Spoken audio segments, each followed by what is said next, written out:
Good morning students. आज हम आपको पढ़ाते हैं कथा साहित्य जो है। कथा साहित्य में कहानी है लाटी। लाटी शायद मैंने आपको एक बार आगे भी पढ़ाई थी, लाटी। ठीक है, तो ये लाटी जो कहानी है दोबारा से रिवीजन करा रहे हैं आपको। तो कहानी जो है लाटी, देखिए प्रसिद्ध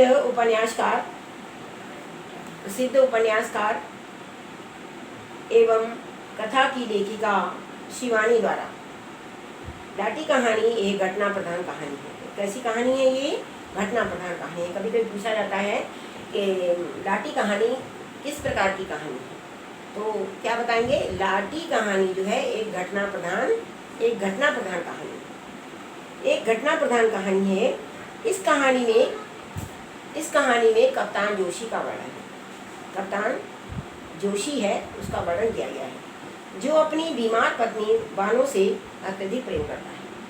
ठीक, बीमार उसकी पत्नी है बानो, उसका नाम है बानो। बानो से वो अत्यधिक प्रेम करता है। टीबी की मरीज होने के कारण जब उसकी पत्नी जिंदगी से निराश हो जाती है और वह नदी में कूद करके आत्महत्या करने का प्रयास करती है, तब बाद में वह लाटी बनकर के कप्तान से मिलती है। लाटी बनकर के कप्तान से मिलती है, परंतु क्या होता है? परंतु वह बोल नहीं पाती है। मतलब मेन कहानी यही है, तो वो बोल नहीं पाती है। तो कहानी का मेन जो है वही बताया जाता है कि अब देखिए, जैसे जो कप्तान जोशी है, अब हम आपको डिटेल में बताते हैं।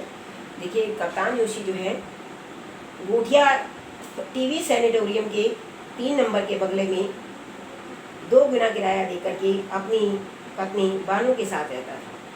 मतलब अलग से उसने कमरा लिया हुआ था, वहाँ पर जाकर के वो अपनी पत्नी बानो के साथ में रहता था।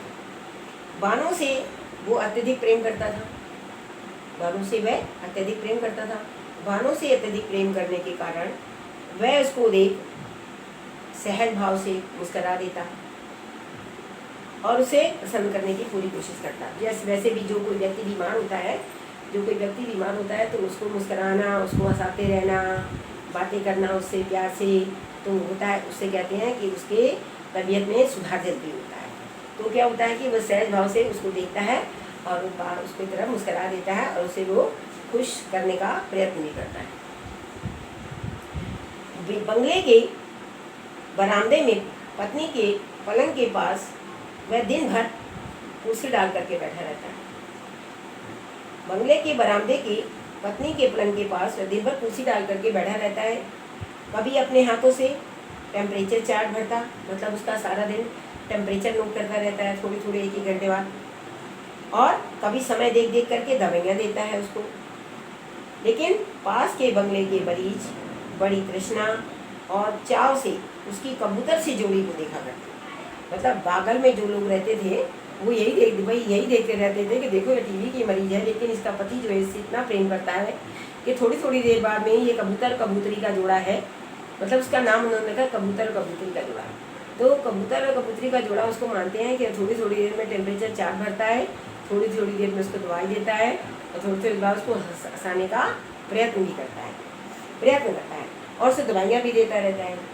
तो ऐसी घातक बीमारी पर भी वह बड़े यत्न से और स्नेह से कप्तान जो था अपनी पत्नी की सेवा करता है। विवाह के 2 वर्ष बाद ही बानो को भयंकर तपेदिक हो गई। तपेदिक मतलब टीबी हो गया हुआ। साल के मतलब शादी के 2 वर्ष हुए थे, तो उसे टीबी का रोग हो गया। कप्तान दिन और रात उसकी सेवा करता, उससे बेहद प्यार भी बहुत करता। माता पिता के पत्र आते थे कि इतनी भयंकर बीमारी है, तुम बच कर के रहना, तुम उसके साथ चिपक के मत रहना, तुम दूर से ही रहना, छुआछूत का रोग है, तुम्हें लग जाएगा। तो माँ बाप जो होते हैं बच्चों को बहुत कुछ समझाते हैं। तो माँ ने रो करके पत्र लिखा कि मेरे कोई 10-20 बेटे नहीं हैं, तुम अकेले ही हो। पर कप्तान पर इन बातों का कोई भी असर नहीं होता था। उसने बानो की सेवा करने में कोई भी कसर नहीं छोड़ी। बानो से विवाह के ठीक तीसरे दिन बानू से उसका विवाह होता है और बानू से विवाह के ठीक तीसरे दिन ही उसे बसरा जाना पड़ जाता है। बानू को छोड़ करके जाना उसके लिए बड़ा ही असहनीय था, मतलब वो सहन शक्ति की उसके बाहर था। उसने बानू से पहली मुलाकात में ही उसका नाम पूछा था, तब उसने अपना नाम बानू बताया तो कप्तान ने मजाक में कहा कि वह ये तो मुसलमानी नाम है, बानू तो मुसलमानी नाम है। जब बानू की आंखें छलक उठी तो कप्तान बोला, मैं तुम्हें छेड़ रहा था, मतलब मुसलमानी नाम है। तो मतलब जब उसने इतनी बार सुना कि तो मुसलमानी नाम है तुम्हारा, तो वो रोने लगी, उसकी आंखों से आंसू छलक आए, है ना, उसकी आंखों से। तो बोला, मैं तुम्हें छू नहीं रहा हूँ, मैं तो ऐसे ही मजाक कर रहा था तुमसे, है ना। तो कप्तान बोला, कितना प्यारा नाम। अभी बानू केवल 16 वर्ष की थी। कप्तान 2 वर्ष बाद वापिस आता है, मतलब 2 वर्ष के बाद वापिस आता है। तीसरे दिन चला जाता है, शादी होती है, तीसरे दिन वो चला जाता है और 2 वर्ष के बाद वापिस आता है चला। तो इसी बीच बानू ने 7 नंदों के ताने सुने, भतीजों के कपड़े धोए, ससुर के हौज बुने, पहाड़ से नुकीली छतों पर 5-5 से उड़द पीस कर बड़ियाँ डाली। उससे कहा गया कि तेरे पति को जापानियों ने कैद कर लिया, मतलब तेरे पति को जापानियों ने कैद कर लिया है, अब वो कभी भी वापस नहीं आएगा, वह कभी नहीं लौटेगा। सास और चचिया सास के व्यंग बाणों से व्याकुल कर देते, वह घुलती चली गई। और एक दिन उसे क्या हो गया, उसे टीबी रोग हो गया, 6 रोग से पीड़ित हो गई और उसने चारपाई पकड़ ली। 2 साल बाद कप्तान आया और आकर बानू को देखने चल दिया तो घर वालों के चेहरे लटक गए। एक प्राइवेट वार्ड के बरामदे में लेटी बानू को देख करके कप्तान भी होश हो गया। 2 वर्ष में बानू घिसकर और भी बच्ची बन गई। पहले ही वो बहुत छोटी थी, 16 वर्ष की बच्ची थी और इतना सारा दिन काम करते और सुबह ताने मारते वो बेचारी, और एक तो उसे 6 रोग हो गया और दूसरा काम करते वो बेचारी इतनी कमज़ोर हो गई कि ऐसा लग रहा था कि और भी छोटी सी बच्ची बन गई। तो कप्तान को देख करके उसकी आंखों से आंसू टपकने लगे। बानू की नाजुक हालत देख करके अंततः डॉक्टर ने कप्तान को नोटिस दे दिया कि कमरा खाली करके मरीज को घर ले जाए। कप्तान ने बानू से कहा, घर नहीं, दूसरी जगह चलेंगे। सुबह उठा तो कप्तान ने देखा बानू पलंग पर नहीं थी। दूसरे दिन नदी के घाट पर बानू की साड़ी मिली तो वह समझ गया कि उसने आत्महत्या करने का प्रयास कर लिया है, कि मतलब उसने आत्महत्या करने का प्रयास कर लिया है कि मैं मर जाऊँ। क्यों? उसने कहा था घर नहीं जाएंगे, कहीं और चले चलेंगे, लेकिन घर नहीं जाएंगी।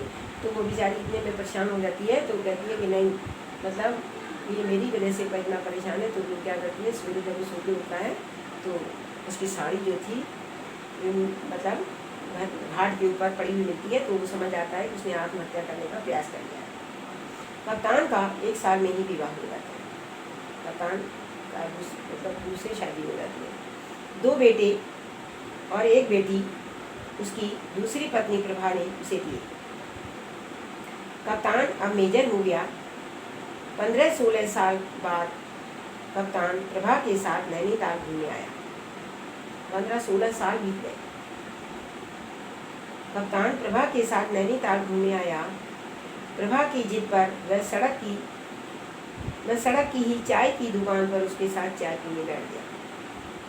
वहीं पर वैष्णवी साध्वियों के झुंड के साथ उसे बानू मिलती है। तो साध्वी लोग जो होते हैं, साधु संतों की जो मंडली चलती है, उनके साथ में वह बानू से मिलती है, जो कि अब जीभ कट जाने के कारण बोल नहीं पाती और उसकी याददाश्त भी जाती है। प्रभा उसकी सुंदरता पर मुग्ध थी।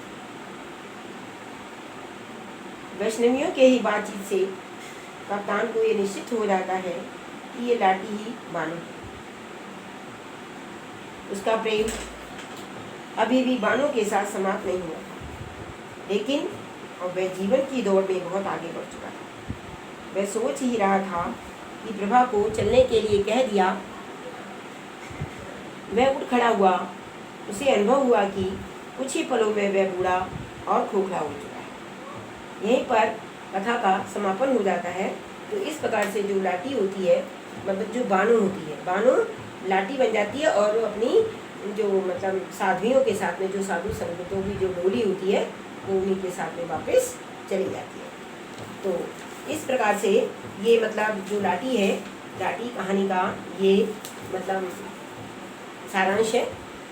कहते हैं कि इसमें लाठी जो कहानी जो कैसी है, हमने भी बताया था लाठी कैसी कहानी है, लाठी घटना प्रधान कहानी है। इस कहानी में कप्तान जोशी का वर्णन किया गया है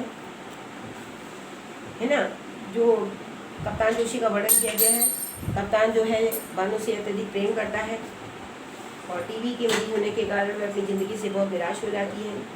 वह नदी में कूद करके आत्महत्या करने का प्रयास करती है और बाद में लाठी बन करके वो कप्तान से आ मिलती है, परंतु क्या है, पर वह बोल नहीं पाती है।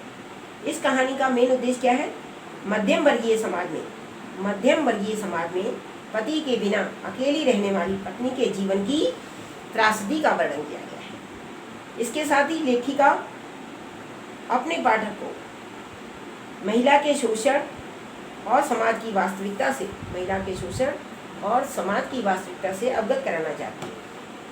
इस कहानी में प्रारंभ से लेकर के अंत तक पाठक के हृदय को, मतलब स्टार्टिंग से लेकर के एंड तक पूरा पाठक मतलब कौन होता है, जो पढ़ता है, पाठक के हृदय को बांध लेने का गुण लाठी में पाया जाता है। ठीक, तो इस प्रकार से ये जो लाठी कहानी है, लाठी कहानी का पहले आप लिखेंगे इसका सारांश, फिर उसमें लिखेंगे इस कहानी का मेन उद्देश्य क्या है और नाम इसका लाठी क्यों रखा गया, मतलब इस कहानी के शीर्षक और उद्देश्य की व्याख्या करेंगे। लाठी कहानी का सारांश, लाठी कहानी के शीर्षक और उद्देश्य की व्याख्या। ठीक, थैंक यू।